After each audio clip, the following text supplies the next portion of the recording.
আসসালামু আলাইকুম। রামপাল মহাবিদ্যালয়ের সকল সুপ্রিয় শিক্ষার্থীবৃন্দ, তোমাদের সবাইকে রাবেয়াস অনলাইন ক্লাসের পক্ষ থেকে স্বাগতম জানাচ্ছি।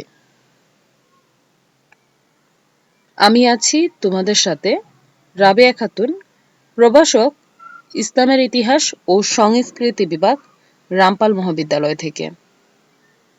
এখানে স্ক্রিনে আমার ইমেল আইডি দেওয়া আছে rabia.shiuli@gmail.com।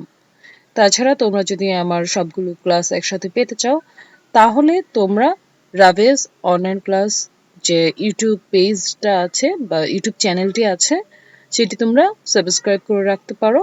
তাহলে খুব সহজেই আমার লেকচারগুলো তোমরা একসাথে পেয়ে যাবে।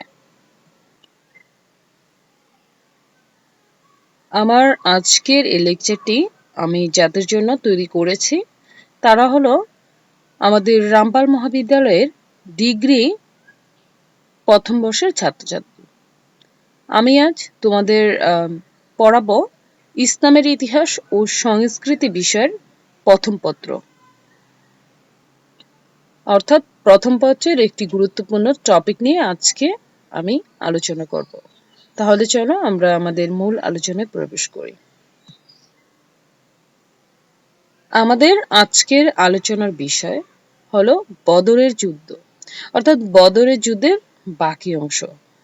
আমি এর পূর্বের ক্লাসে, অর্থাৎ গত সপ্তাহে আমি যে ক্লাসটা নিয়েছিলাম, সেই ক্লাসে বদরের যুদ্ধের পেছনে যে একটা পটভূমি বা বদরের যুদ্ধের যে কারণগুলো ছিল, সেই কারণগুলো আমি অ্যানালাইসিস করেছিলাম। তখন আমি বলেছিলাম যে বদরের যুদ্ধের পার্ট 1 আমি সেদিন আলোচনা করেছি, আর পরবর্তী আলোচনা আমি পরবর্তী ক্লাসে করব। তাই সেই সিকোয়েন্সটা ধরে রাখার জন্য আমি আজকে বদরের যুদ্ধের বাকি অংশ নিয়ে আলোচনাটা তৈরি করেছি। আজকে আমি আলোচনা করব বদরের যুদ্ধের ঘটনা ও পরবর্তী পেজে আমি আলোচনা করব বদরের যুদ্ধের কারণ। না, সরি, আমার আজকের আলোচনার বিষয় শুধু বদরের যুদ্ধের ঘটনা, অর্থাৎ বদরের যুদ্ধের সময় কোন কোন ঘটনাগুলো ঘটেছিল এবং কিভাবে এই যুদ্ধটার সূচনা হয়েছিল, সেই বিষয়টা নিয়ে আজকে আলোচনা পর্ব সাজিয়েছি।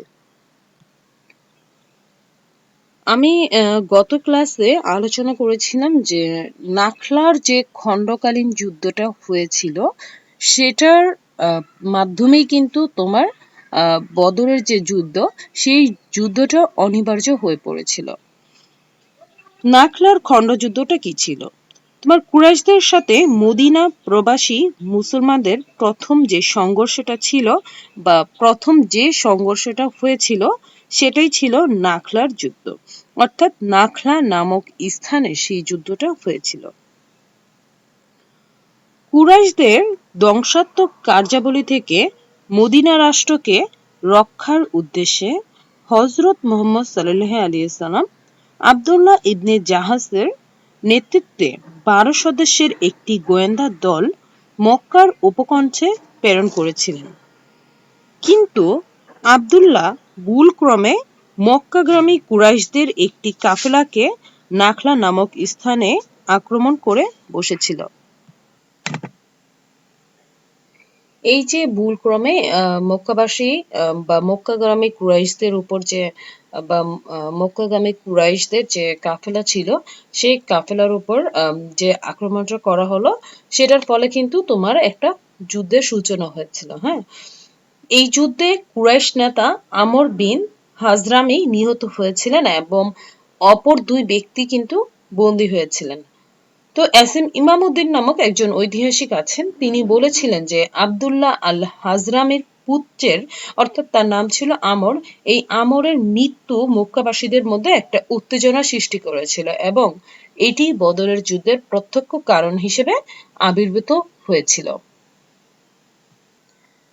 তার কিছুদিন পরে তোমার কুরাইশ নেতা আবু সুফিয়ান বাণিজ্যের অজুহাতে সমরাস্ত্র সংগ্রহের জন্য যখন সিরিয়া গমন করেছিলেন, তখন গাজা থেকে প্রত্যাবর্তনকারী এই কাফেলায় তোমার প্রায় 50,000 দিনার মূল্যের অস্ত্রসজ্জ এবং দন সামগ্রী ছিল। তো নাখলার যুদ্ধের যে বিপর্যয়টা হয়েছিল, সেই নাখলার যুদ্ধের বিপর্যয় কুরাইশগণ মক্কায় কাফেলার নিরাপদ প্রত্যাবর্তনের জন্য ব্যাকুল হয়ে পড়ে। ওই নাখলার যে খণ্ডকালীন যুদ্ধ হয়েছিল, সেই যুদ্ধের ঘটনায় তারা কি হয়েছিল, তোমার অত্যন্ত ব্যাকুল হয়ে পড়েছিল। এই সময় মক্কায় খবর আসে যে কুরাইশদের কাফেলা মক্কা প্রত্যাবর্তনের পথে মদিনার মুসলমানগণ কর্তৃক আক্রান্ত হয়েছে। এই খবরের সত্যতা যাচাই না করেই কুরাইশগণ আবু জেহেলের নেতৃত্বে প্রায় 1000 সৈন্য নিয়ে মদিনা আক্রমণের জন্য যাত্রা করে। তো কুরাইশদের মদিনা আক্রমণের সংবাদ শুনে মুহাম্মদ সাল্লাল্লাহু আলাইহি ওয়াসাল্লাম 624 খ্রিস্টাব্দের মার্চ মাসে তোমার 313 জন সৈন্য নিয়ে কুরাইশদের গতি রোধ করার জন্য মদিনার 80 মাইল দক্ষিণ পশ্চিমে অবস্থিত একটি জায়গা ছিল, সেই জায়গার নাম ছিল বদর, অর্থাৎ বদরের প্রান্তরে উপস্থিত হয়েছিলেন। অন্যদিকে তোমার মক্কাবাসীর পক্ষে আবু জেহেলের নেতৃত্বে কুরাইশ বাহিনী 1000 সৈন্য নিয়ে এই বদরের প্রান্তরে উপস্থিত হয়েছিল। আরবীয় রীতি অনুসারে মল্লযুদ্ধে প্রথমে কুরাইশগণের বীর উতবা, সায়বা ও ওয়ালিদ অগ্রসর হলে মহানবী সাল্লাল্লাহু আলাইহি সাল্লামের নির্দেশে হামজা, আলী ও আবু উবাইদা কুরাইশদেরকে পরাজিত করেছিলেন। এরই মাধ্যমে তোমার বদরের যুদ্ধের যে মূল ঘটনা বা মূল যুদ্ধ, সেটা শুরু হয়ে যায়। এবং এই যুদ্ধে মানে প্রথম পর্যায়ে কুরাইশদেরকে পরাজিত করেছিলেন মহানবী হযরত মুহাম্মদ সাল্লাল্লাহু আলাইহি সাল্লামের নেতৃত্বে হামজা, আলী ও আবু উবাইদার দল। উপায়ন্তর না দেখে এই সময়ে আবু জেহেল মুসলমানদের উপরে অতর্কিতভাবে হামলা চালিয়েছিল। পরে উভয় বাহিনী সম্মুখ যুদ্ধে অবতীর্ণ হয়েছিল, কিন্তু কুরাইশ বাহিনী পরাজিত হয়ে পলায়ন করতে বাধ্য হয়েছিল। এ সময় আবু জেহেল সহ 70 জন কুরাইশ যুদ্ধে নিহত হয়েছিল এবং 70 জনকে বন্দী করা হয়েছিল। অন্যদিকে তোমার মদিনাবাসী অর্থাৎ মুসলমানগণও কিন্তু ক্ষয়ক্ষতির শিকার হয়েছিলেন। এ সময় 14 জন মুসলমান শাহাদাত বরণ করেছিলেন। কুরাইশদের মধ্যে যারা যুদ্ধবন্দী হিসেবে মুসলমানদের হাতে নিপতিত হন, মহানবী সাল্লাল্লাহু আলাইহি সাল্লাম তাদের প্রতি উদার ও মহানুভব আচরণ করেছিলেন। তাদের মধ্যে সামর্থ্যবানদের 4000 দিরহাম মুক্তিপণের বিনিময়ে তাদেরকে ছেড়ে দেওয়া হয়েছিল, আর যারা মুক্তিপণ দানে অসমর্থ হয়েছিলেন তাদেরকেও তোমার মুসলমানদের বিরোধিতা না করা এবং মুসলমান বালকদের শিক্ষাদানের শর্তে মুক্তি দেওয়া হয়েছিল। এরই মাধ্যমেই তোমার সমাপ্তি হয় বদরের যুদ্ধের ঘটনা। আমরা আমাদের পরবর্তী যে ক্লাস, সেই ক্লাসে আমরা বদরের যুদ্ধের যে ফলাফল, সেই ফলাফল সম্পর্কে আলোচনা করব। তাহলে আমরা আমাদের পরবর্তী ক্লাসে আলোচনা করব বদরের যুদ্ধের যে ফলাফল বা গুরুত্ব, সেটা নিয়ে আমরা আমাদের পরবর্তী ক্লাসে আলোচনা করব। তো বদরের যুদ্ধের যে ফলাফলটা ছিল, সেই ফলাফলগুলো আমি তোমাদেরকে একটু বলে দিচ্ছি এবং পরবর্তী ক্লাসে আমি এইটা নিয়ে ডিটেলস আলোচনা করব।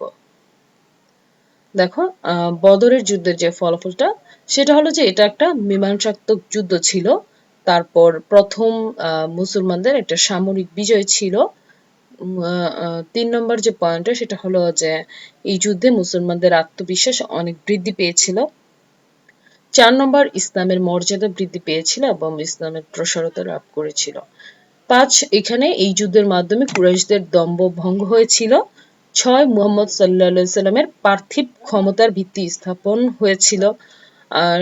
মুসলমানদের পরবর্তী বিজয় ও বিশ্বজয়ের একটি পথ প্রদর্শক হয়েছিল এই বদরের যুদ্ধের যে বিজয়, সেই বিজয়টা।